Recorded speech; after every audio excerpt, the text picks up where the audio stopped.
Muli, no, ito ang mahirap sa hindi nag-aaral, hindi nagbabasa, hindi inaalam kung ano ba ang katotohanan. Hi ma'am, good afternoon.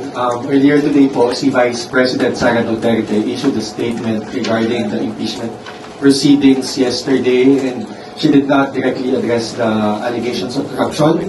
She chose to focus on the law school issues. And at the end of that statement, she said na the government failed to give relief to the public in this price crisis because the public funds are being used for political maneuvering.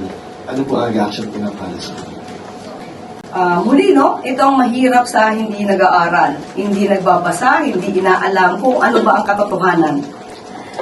The brain that doesn't feed itself, eats itself. Yan ang sabi ni Gore Vidal. Ilang oras po tayong nasa press briefing kahapon matapos ang Uplift Committee meeting. Halos 2 oras tayong nagkaroon ng diskusyon kung ano ang tulong ng gobyerno, ano ang maaari pang ibigay na benefits sa ating mga kababayan. Halos 2 oras. Natapos na nga po ang lunchtime, hindi pa po tayo nakapag-lunch para lang matapos ang ating briefing. Sa oras na yun, wala man lang ba siyang nalaman at nakita at narinig kung ano-ana ang mga programa ng Pangulo.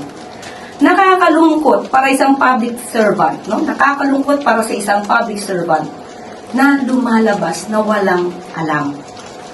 At wag niya pong ipahid ang mga issue ng accountability and transparency dahil may sarili po siyang issue ngayon na dapat niyang kaharapin.